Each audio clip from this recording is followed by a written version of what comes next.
Bismillahirrahmanirrahim. Assalamualaikum warahmatullahi wabarakatuh.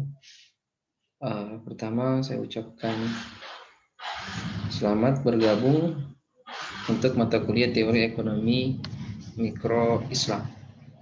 Pada video kali ini adalah pertemuan pertama dan saya harap saya ingatkan setiap mahasiswa yang mendengar itu like and subscribe di kolom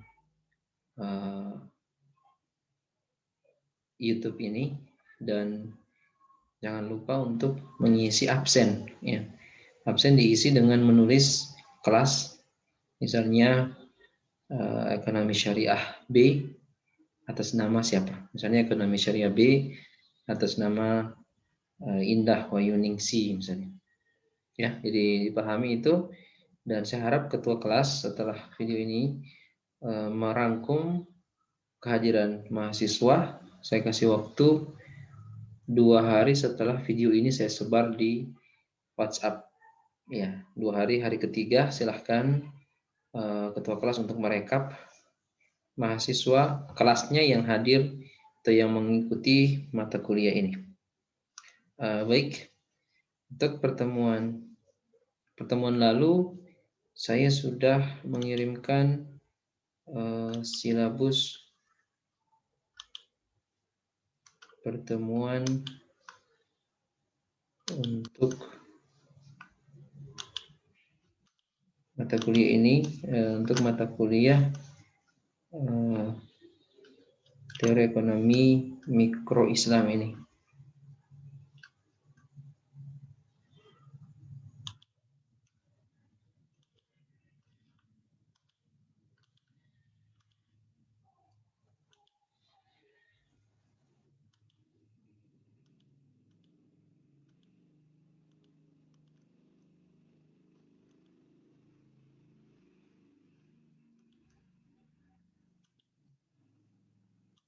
Saya screenshot, saya buka dulu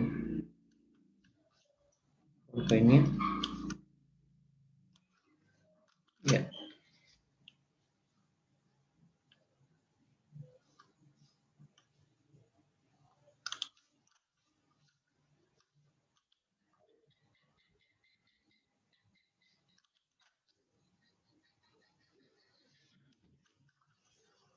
Jadi temuan kita ini kita akan membahas tentang apa itu ekonomi mikro Islam. Ekonomi mikro itu adalah ilmu yang mempelajari, menjelaskan how and why, bagaimana dan mengapa sebuah pengambilan keputusan dalam setiap unit ekonomi. Ya, jadi dengan mempelajari ekonomi mikro ini kita akan diajar atau kita akan mengetahui bagaimana kita mengambil keputusan ekonomi dan mengapa keputusan ekonomi itu kita ambil. Ya, jadi itu inti dari mata kuliah atau teori ekonomi mikro pada lingkup yang kecil. Ya, pada lingkup yang kecil, baik itu pribadi maupun pasar di sekitar kita. Jadi mikro itu cakupannya dia kecil, ya, pribadi kita maupun pasar-pasar yang ada di sekitar kita. Kalau ekonomi makro itu dia luas. Dia akan membahas tentang Indonesia secara umum sebagai negara, atau dalam kata lain ekonomi makro itu ilmu ekonomi yang membahas how dan why pengambilan keputusan dalam setiap unit ekonomi yang luas, ya, baik itu regional, nasional maupun internasional. Nah,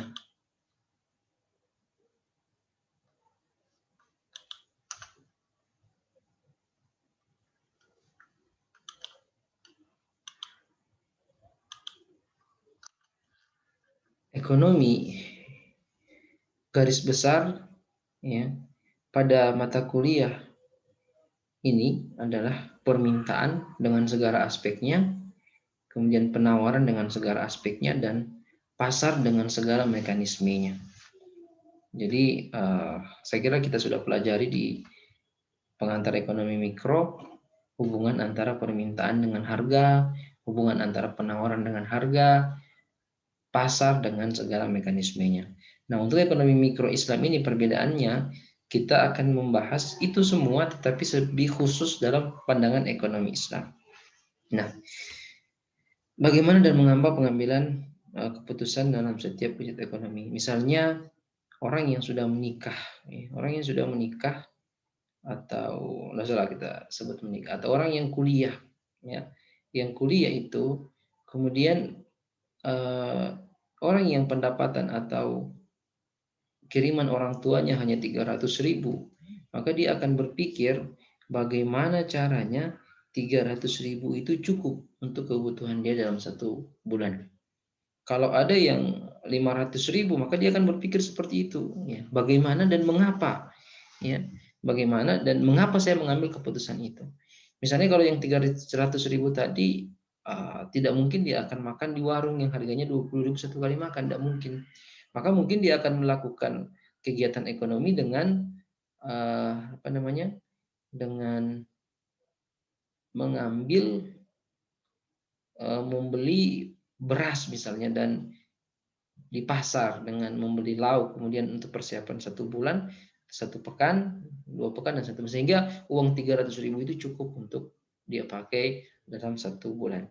Berbeda dengan yang 1 juta misalnya. Yang 1 juta ketika dia punya penghasilan seperti itu, maka dia akan mengambil kebijakan-kebijakan yang lain. Mungkin kalau sekali-sekali atau cukup sering juga bisa mengambil makan di kantin kampus misalnya, atau kalau yang 1,5 juta sampai 2 juta mungkin setiap bulan dia bisa makan pizza atau dia bisa makan Kentucky Fried Chicken dan lain sebagainya. Nah, ini tadi ya pengambilan keputusan mengapa dan bagaimana, ini yang akan dibahas. Nah, untuk pendekatan ekonomi mikro ada dua, ya, ada dua dalam ekonomi mikro ini, yaitu pendekatan pemasukan dan pendekatan pengeluaran. Misalnya kayak tadi, ya, pemasukannya orang yang pemasukannya misalnya 10 juta, maka dia akan memikirkan bagaimana ya kalau dia pengeluarannya dia anggap bisa sampai 15 juta atau dia itu, maka dia akan berusaha mencari sumber-sumber lain untuk pemasukan. Ya, ini orang yang punya pemikiran yang tidak terbatas. Jadi dia mau mengukur kemampuannya, ya sudah, saya harus cari pemasukan lain. Tetapi ada juga yang pendekatan pengeluaran. Ya, misalnya berpikirnya bahwa banyak pengeluaran akan membuka peluang-peluang lain. Nah, ini kelompok yang optimis, ya. Tapi dia harus berhati-hati karena bisa saja dia terjerumus pada hutang. Ya, jadi orang yang melakukan kegiatan ekonomi tadi ada dua pendekatan. Dia melihat pendekatan pemasukannya. Ya, dia mendekat pendekatan pemasukannya, dan ini kemudian dia lakukan sehingga dia berhati-hati dalam pengeluaran.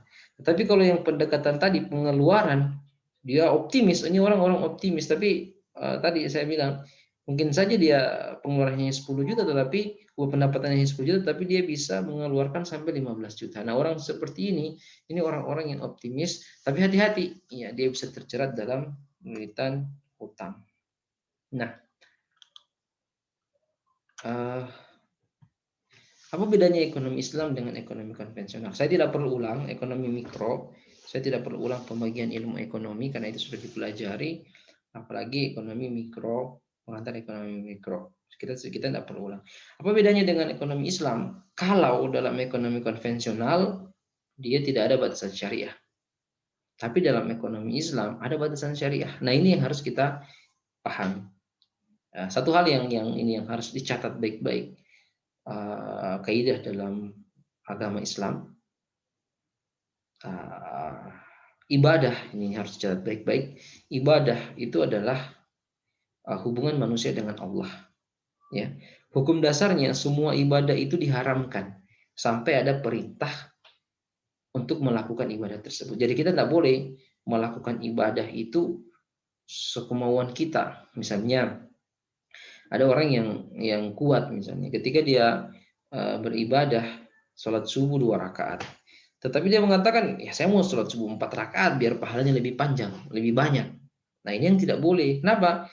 Tadi kaidah dasarnya dalam agama kita, hal-hal yang berhubungan dengan ibadah pada Allah Subhanahu wa taala, ibadah yang sifatnya hubungan pada Allah Subhanahu wa taala yang wajib seperti salat, zakat, puasa itu sesuai dengan nanti ada perintah baru dilakukan.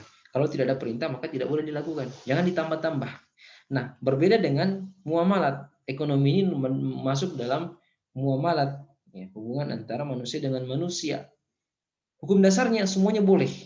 Jadi ekonomi ini semuanya boleh. Apalagi ekonomi Islam ini jangan dibatasi. Ekonomi Islam ini semua boleh. Sampai ada larangan untuk melarang aktivitas perekonomian tersebut. Permintaan, penawaran, dan pasar, mekanisme pasar misalnya. Sampai ada larangan baru kita berhenti. Dan tidak boleh kita melakukan aktivitas ekonomi tadi.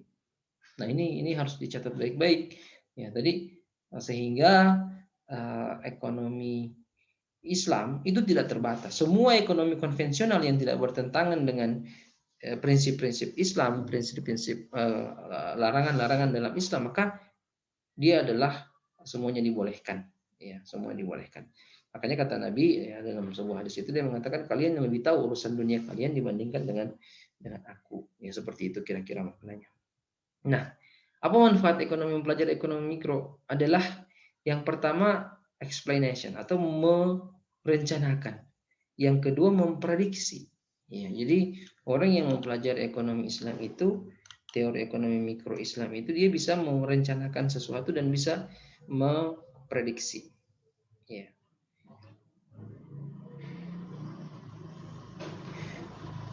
Misalnya menjelaskan mengapa harga tomat itu 13.000 misalnya.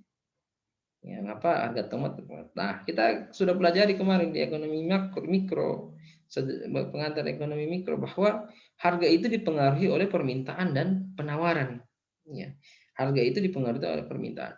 Permintaan itu sendiri, ya, selain permintaan dan penawaran, harga juga ternyata dipengaruhi oleh adanya barang pengganti, adanya barang substitusi, adanya barang yang lain. Sehingga kita bisa simpulkan mengapa harga emas itu harga tomat itu sampai 13.000.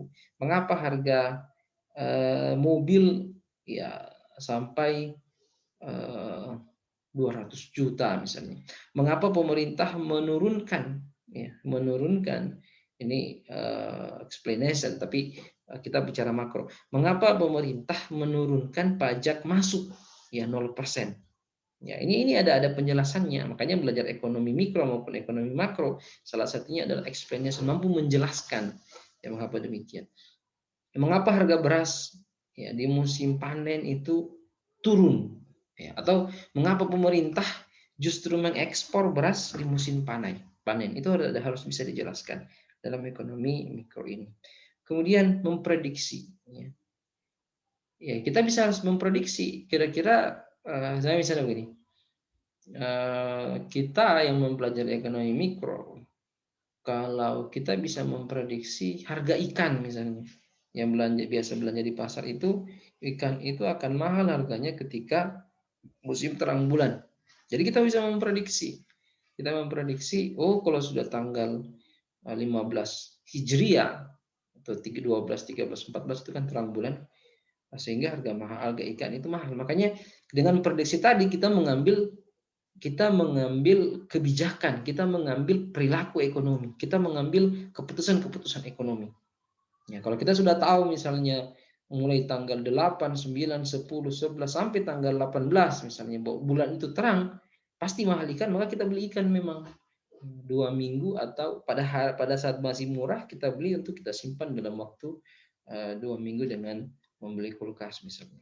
Nah itu tadi memprediksi apa yang terjadi ke depan. Ya, sama juga misalnya dengan ekonomi mikro ini kita bisa prediksi ya, harga-harga, kita bisa prediksi misalnya harga rumah yang sekarang misalnya 150 juta harga BT, kita bisa prediksi bahwa dengan inflasi sekian setiap tahun kita bisa memprediksi, oh ternyata tahun depan harganya pasti sekian. Nah, kita bisa melakukan prediksi. Nah, kemudian saya masuk pada mengapa belajar ekonomi mikro Islam. Ya, ekonomi mikro Islam itu kita pelajari untuk mengambil keputusan agar mendapatkan solusi terbaik. Ya, tadi how and why, mengapa dan bagaimana dan mengapa pengambilan keputusan itu. Jadi tujuannya atau kita belajar ini supaya kita bisa mengambil keputusan untuk mendapatkan solusi terbaik. Dalam Islam itu solusi terbaik itu ada dua. Solusi yang menguntungkan kita tetapi tidak menzolimi orang lain. Ya, dalam surat Al-Baqarah ayat 278 atau 79 kalau tidak salah, dikatakan la tazlimuna wa la tuzlamun. Kaidah dalam ekonomi Islam itu tidak menzolimi dan tidak dizolimi. Ya, tidak menzolimi orang lain dan tidak dizolimi oleh orang lain. Jadi untuk mengambil keputusan solusi yang terbaik untuk mendapatkan keuntungan tetapi tidak merugikan orang lain. Kemudian apa lagi? Permasalahan ekonomi. Permasalahan ekonomi itu sama dengan ekonomi konvensional adalah kelangkaan. Ya, jumlah faktor-faktor, jumlah pemenuh kebutuhan yang terbatas, sumber daya yang terbatas, sementara kebutuhan manusia yang tidak terbatas. Makanya timbul kelangkaan. Tetapi dalam teori ekonomi mikro juga ada pendapat lain bahwa Allah itu tidak akan menciptakan sesuatu yang kurang. Ya, dia menciptakan sesuatu di bumi ini pas, ya sesuai dengan jumlah kebutuhan manusia. Jadi bagi dia kelangkaan. Jadi bagi orang yang mengambil seperti ini, permasalahan ekonomi itu bukan kelangkaan, tetapi ketamakan. Ya, tamak. Ya, orang-orang seperti ini tamak. Kenapa? Ya karena memang sudah begitulah sifat manusia. Manusia itu ketika dia dapat satu, maka dia minta dua. Dalam sebuah hadis juga dikatakan itu, manusia itu kalau dikasih harta sebesar gunung Uhud, maka dia akan minta gunung Uhud yang kedua. Kalau dikasih 2 gunung Uhud, maka dia akan minta gunung Uhud yang ketiga. Jadi tadi saya kembali bahwa kita belajar ekonomi itu untuk mendapatkan solusi yang terbaik. Solusi yang terbaik itu dalam Islam apa? Menguntungkan diri kita, tetapi tidak menzolimi orang lain. Masalah dalam ekonomi konvensional dan ekonomi Islam juga adalah kelangkaan. Tetapi yang lebih masalah lagi adalah ketamakan dari pelaku ekonomi itu sendiri. Kontribusi ekonomi Islam dalam ekonomi. Ya. Jadi Islam itu ya tahun 722 Masehi atau 762 Miladiah ya. Itu barusan tahun. Jadi kalau sekarang kita hitung, sekarang ini kan tahun 2000 berapa? 2020. Kalau Hijriah itu tahun 1430 sekian Hijriah. Berarti bedanya dengan kita ada sekitar 600 tahun ya. 600 tahun bedanya dengan kita. Berarti mereka atau ulama-ulama Islam menuliskan tentang kitab-kitab ini sejak 100 tahun atau beberapa tahun setelah Rasulullah hijrah. Ya, setelah Rasulullah hijrah. Nah, di tahun 727 ini orang-orang Eropa itu masih bahkan belum mengenal, ya masih kalau dibilang zaman kegelapan di sana. Ya, itu zaman kegelapan karena pada saat itu Islam yang berkuasa. Islam menguasai 2/3 dunia di zaman Nabi, kemudian di zaman Umar bin Khattab, kemudian di zaman Umar bin Abdul Aziz lagi makin luas. Bahkan dikatakan 2/3 dunia itu dikuasai oleh Islam. Di tahun 700 di abad pertengahan ini, ya di abad pertengahan ini sampai sekian ratus tahun, nanti kemudian ketika kaum muslimin sudah mulai bisa dipecah belah diadu domba, maka negara Islam itu khalifah itu pecah dari negara-negara kecil yang sekarang ya tidak punya kekuatan yang berarti. Nah, kita kembali bahwa ekonomi Muslim klasik itu sudah menulis buku, misalnya Abdullah bin Al-Muqaffah, dia hidup tahun 727 Miladiyah sampai 762 Miladiyah dengan kitabnya Risalat As-Sahabah yang isinya berbicara tentang kebijakan dan administrasi keuangan negara. Bayangkan ulama-ulama sudah menulis buku-buku, kitab-kitab ya sebelum bangsa-bangsa Eropa yang hari ini menjadi kiblat. Ya kalau kita bicara sejarah ekonomi, ya tentu kita mulai dari bangsa-bangsa Eropa di revolusi industri yang tahun 1000 berapa itu? 1600-an. Ya, tahun 1300 sampai 1600-an. Sampai 1600 tahun lah waktu Belanda mulai ke Indonesia. Padahal orang-orang Muslim, cendekiawan Muslim sudah menulis buku-buku jauh dari itu. Misalnya Abu Yusuf juga ya, dalam kitabnya Al-Kharaj yang membahas tentang 26 pertanyaan Khalifah Harun Ar-Rasyid kepada Abu Yusuf. Ya, dan dia belum menjawab, kemudian dibukukan dengan kitab namanya kitab Al-Kharaj. Kemudian Yahya bin Adam Al-Quraish, kitab Al-Kharaj juga mengumpulkan hadis-hadis yang berkaitan dengan fikih al-amwal, fikih harta. Abu Ubaid Al-Qasim bin Salam ya dalam kitab Al-Amwal juga membahas tentang kebijakan keuangan negara. Yang kan ya di tahun ini orang Eropa tadi saya katakan belum mengenal, ya belum ke peradaban masih tertinggal. Sementara orang Islam sudah berbicara tentang keuangan negara. Ini luar biasa. Abu Hamid Al-Ghazali, Ibnu Taimiyah, Ibnu Khaldun, Ibnu Taimiyah dengan Al-Misbah fil Islami, Ibnu Khaldun dengan Muqaddimah, itu semua membahas tentang ekonomi Islam maupun tentang ilmu-ilmu lain. Bagaimana sejarah ekonomi di Eropa? Ya.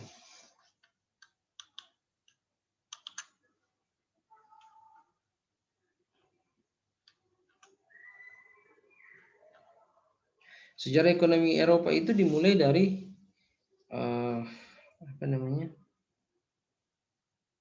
pedagang keliling, kemudian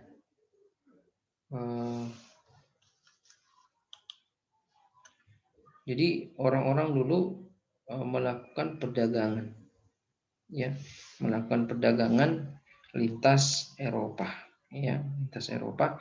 Tapi perlu kita pahami bahwa dalam Islam itu kalau kita baca hafal surat Al-Quraisy itu li ila fil Quraisy ila fihim rihlatas sita'i was-shaif falyabudu rabb hadzal bait. Jadi orang-orang Quraisy itu, orang-orang Islam, orang-orang Quraisy, Islam Quraisy, bahkan orang Quraisy secara umum di zaman Nabi itu, mereka sudah melakukan perjalanan ya di musim panas mereka ke Eropa, di musim dingin mereka ke Asia. Ya, mereka ke Eropa dan mereka ke Asia. Syam itu perbatasan Eropa, ya, sementara Yaman itu perbatasan Asia. Mereka sudah melakukan ekspor impor, ya, perdagangan keliling. Kemudian terjadi urbanisasi karena jalan-jalan yang ditepati itu menjadi kota pemukiman sehingga orang-orang dari daerah itu pindah ke kota. Ya. Kemudian terjadi perang salib antara kaum muslimin dengan orang-orang Eropa, orang-orang Kristen Eropa. Ya, ini sejarah ekonomi, perkembangan ekonomi di Eropa. Kemudian terjadi perubahan suasana kehidupan beragama. Ya. Orang-orang Protestan itu semangat dan hemat. Orang Katolik itu remeh pada persoalan dunia. Ya, orang-orang Protestan itu semangat. Orang Katolik itu dia istilahnya dia fokus pada urusan akhirat, urusan alam selanjutnya. Sehingga orang-orang Protestan itu punya semangat yang kuat dalam berbisnis. Ini sejarah ekonomi di Eropa. Nah, setelah kita panjang. Pemikiran ilmuwan Muslim. Ya, ada beberapa pemikiran yang sampai saat ini terkenal. Ya, misalnya harga itu tidak hanya, Abu Yusuf mengatakan harga itu tidak hanya ditentukan oleh kurva permintaan, tetapi juga ditentukan oleh kurva penawaran. Ya, dia mengatakan kadang-kadang makanan yang berlimpah tetapi tetap mahal, tapi kadang-kadang juga makanan sedikit tetapi tetap murah. Ya. Kadang-kadang makanan berlimpah, ya, contoh misalnya durian berlimpah kan, tetapi harganya tetap mahal. Ya, kadang-kadang juga makanan sedikit, tapi atau misalnya emas, emas itu berlimpah juga, tapi harganya tetap mahal. Ketika di satu tempat juga emasnya sedikit, tapi harganya tetap mahal juga dan sama. Ya. Jadi dia mengatakan bahwa harga itu tidak hanya ditentukan oleh permintaan, tetapi juga ditentukan oleh penawaran. Al-Ghazali mengatakan bentuk penawaran dan permintaan elastisitas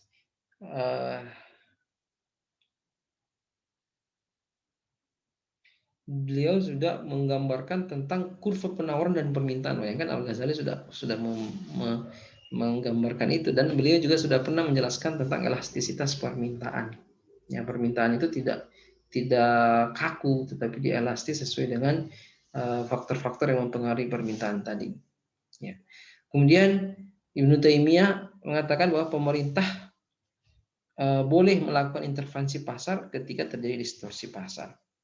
Ya.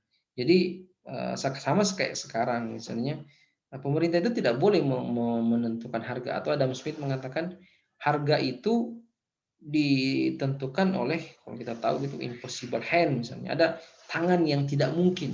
Tetapi Ibnu Taimiyah mengatakan bahwa harga itu diciptakan oleh Allah. Ya, okay? Jadi ada hal yang berbeda tetapi sebenarnya sama. Yang membedakan adalah Adam Smith tadi dia bebas nilai, tidak ada nilai yang masuk di dalamnya, sehingga dia bingung ketika menjelaskan kenapa harga itu bisa terbentuk.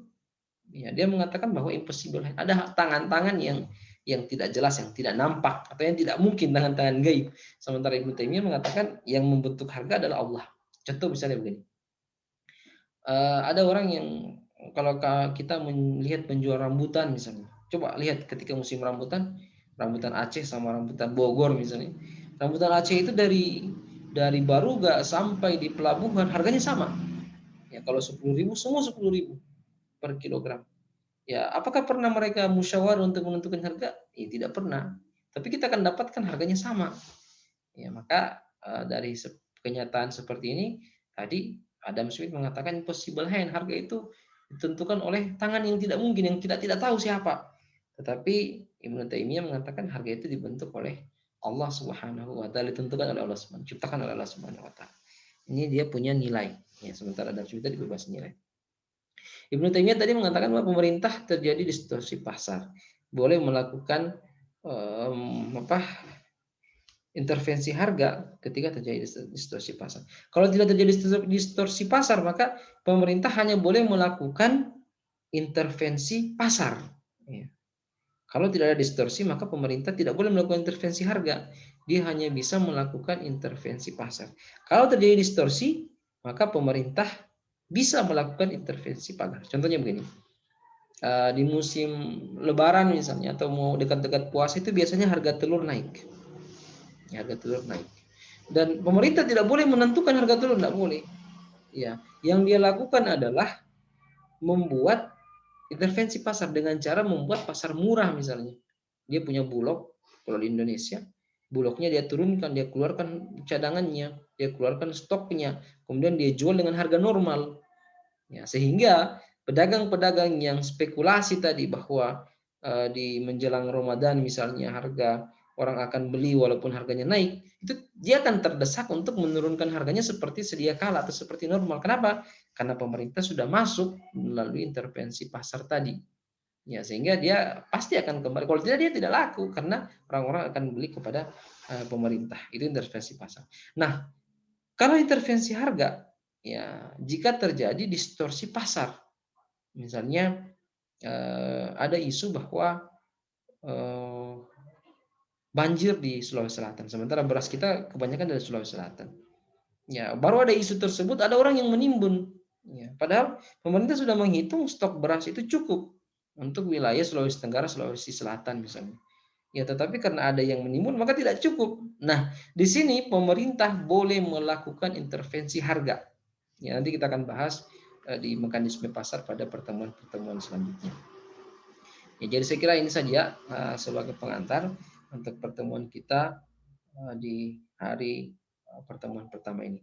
Saya harap sekali lagi saya ulangi, untuk setelah mendengar video ini, silahkan mengabsen dengan menulis kelas, misalnya esi A, kemudian spasi namanya, nama lengkapnya.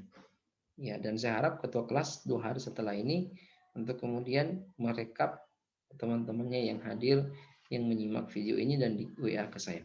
Jika ada pertanyaan, silahkan tanyakan di WhatsApp, nanti saya akan jawab ketika ada kesempatan untuk menjawab pertanyaan-pertanyaan tersebut.